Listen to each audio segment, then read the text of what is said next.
This is Lisa from Mobile Tech Review, and once again, we are living large here. This is the Samsung Galaxy Mega 2. As you can guess from that Mega name, it's a big phone. This is a 6-inch phone. However, this is not a high-end piece like the Nexus 6 was. This is meant to be more affordable. It is $149 with contract on AT&T, $475 without contract. But is it worth it? You'll find out now. Living large. No, this is not a really big comparison of big phones right here. Just showing you that the Samsung Galaxy Mega 2 here among its large screen compatriots of various price points. Nexus 6, $649 full retail price versus $475 for our Mega 2. Right here we have the last generation Samsung Galaxy Note 3, also about the same price, $149 with contract as the Mega 2, and a higher resolution display, a better quality display, a much faster CPU, and S Pen, more features.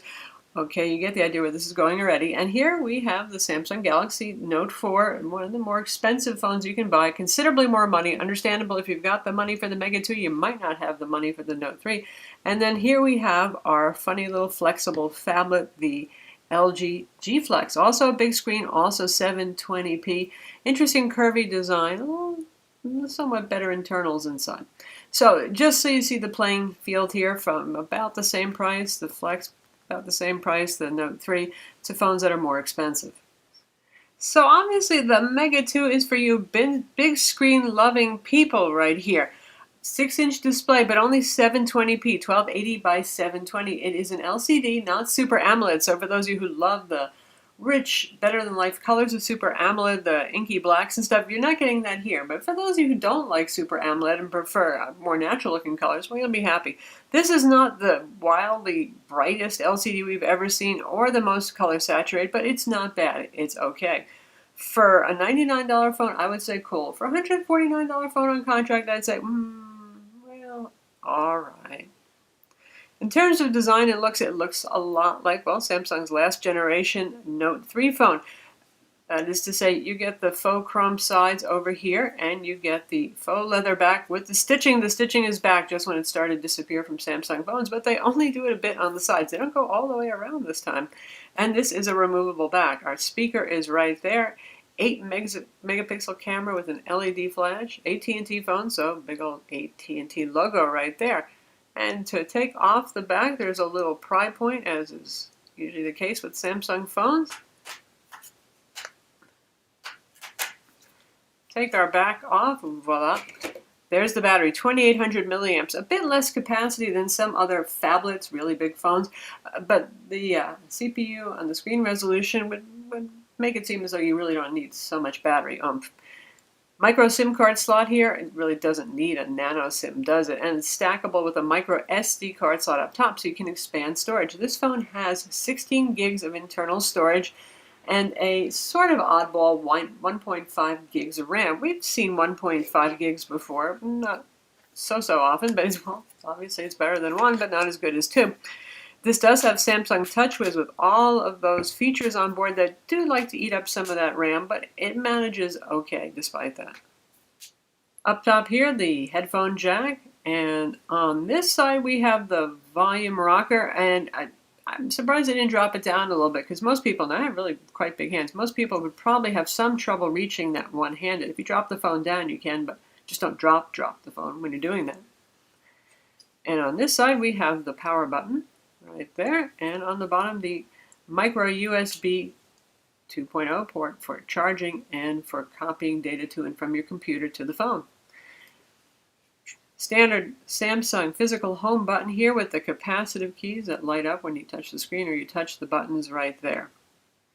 Now this is running Android KitKat 4.4.4 with Samsung's usual TouchWiz software. If you're a Samsung person, then it's all going to seem very familiar to you, and if you like Samsung software, you'll be thrilled. The usual wild amount of bloatware that's on here from AT&T, they put a lot of apps on these days, most of which you can hide but you can't remove. Samsung has some, I wouldn't call it bloatware, most of it actually has some value-added stuff, their own music player, their own video player. Those things are pretty nice, portals to their content, and of course their customized settings right here, and you can change the view type if you like as well. couple of neat things that are here. Multi-window is here, even though this is a lower horsepower machine. It's not turned on by default, but you can turn it on as we did right there. And then you get the usual Samsung pull tab for multitasking where you can drag two applications over. So say we want the web browser up here. Then we want the My Files file manager there. And you can resize them as you see fit. So that's pretty cool. And we have one-handed operation, so you can set it as you see fit there, drop it down to one side and a bit lower, so it makes it easier, say, to use the dialer. And toolbox, this is interesting. You got, if you turn it on right here, you can have floating persistent shortcuts right there if you want to get to applications. Swiping all the way over that way gets you to Samsung's My Magazine, which is sort of like Flipboard customized for Samsung. Their usual weather widget there with the time on there. Their really bizarre geo news, which will let you know if an earthquake's going to be happening in your area, something like that. I don't know. It's gloomy and not very useful, so I usually just do what probably a lot of other people do, is just take it off of my home screen right there. In terms of specs here, you already know about the display and the size of the phone. So we've got dual band Wi-Fi 802.11 BGN. No AC here. It is not your top dog phone. Bluetooth 4.0, a GPS with GLONASS, and NFC with ISIS Mobile Payments, which is the partner that AT&T prefers. Inside, well, that's a 1.5 gigahertz quad-core Exynos, that's Samsung's CPU, 4415 with Mali 400 graphics. Mali 400 graphics, those of you who are phone enthusiasts are probably stretching your memories back a bit, about 2 years or so, and say, oh, I remember that. So you get the idea here that basically you're looking at 2-year-old performance in this phone. Now, given how powerful a lot of phones are, what was flagship 2 years ago isn't necessarily all that bad now, but it's okay in terms of performance. On Quadrant, it scored 9,937, which is about half of what today's Snapdragon 801 and 805 CPUs score, or the top Exynos CPUs, which we don't tend to see in this country because they are rarely paired with LTE chipsets. By the way, this one has an Ericsson cell radio chipset on board. On Tutu, 24,816, not too bad. We usually see around 40,000 on flagships, or 45,000. 3D Mark Ice Storm Unlimited, that's where that Mali 400 graphics really hurts. 4182 for a score. That's about down about as low as 1/4 of what we see on flagships. Sun Spider, the WebKit JavaScript test, 1215. Usually Samsung phones score pretty well, but this guy right here, well, at lower numbers are better here. That's still not a terrible, terrible number by any means. Just not as fast as the Note 4. Of course, it is less expensive, particularly at full retail, than the Note 4.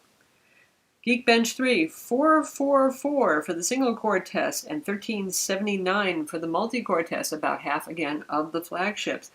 So, like I said, not everybody needs all that. The challenge here is, though, with Samsung TouchWiz, it does have a lot of software going on here. There's a lot of applications that Samsung adds on, a lot of UI overlays. For example, that multitasking right here, notice how it clears out what it's had there really quickly because it's trying to conserve some memory here and some horsepower. So TouchWiz does occasionally lag. You'll see it even more here than you would certainly on something like the Note 3 or the Note 4. So how about the camera? It's an 8-megapixel camera, which in and of itself isn't that bad. I don't believe you need lots and lots of megapixels to have a good camera here. Still, it's a little hit and miss. Sometimes focus is a bit off, and shooting time's a little slow, so sometimes you'll get blurred pictures. So particularly if you have moving subjects, I suggest you take a bunch of pictures. The good news is you get Samsung's usual camera software and UI here, which I like quite a lot. You can choose between your modes, and it's very intuitive here. Usual panorama, virtual tour, continuous shot, HDR. You can download more modes. That's pretty nice too right there. And access to a bunch of settings. And you can see that lag right there. There's just a little lag on this phone. So you can choose the picture size, and you can see 8 megapixel will be at a 4:3 aspect ratio, so that's going to give us a bar on the side here. Various effects, recording modes, you've got face detection. It's a pretty rich experience. You can also shoot 1080p video, and you can do tap to focus right there. Switch to video mode, and it immediately starts recording the minute you do that. Not that that's going to be the most exciting video right there of our Note 3. And you have access to what you've been doing right down here in the gallery section.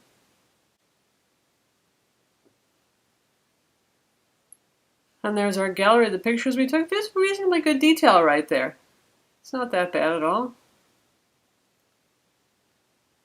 You have your choice of Samsung's video player or the built-in one.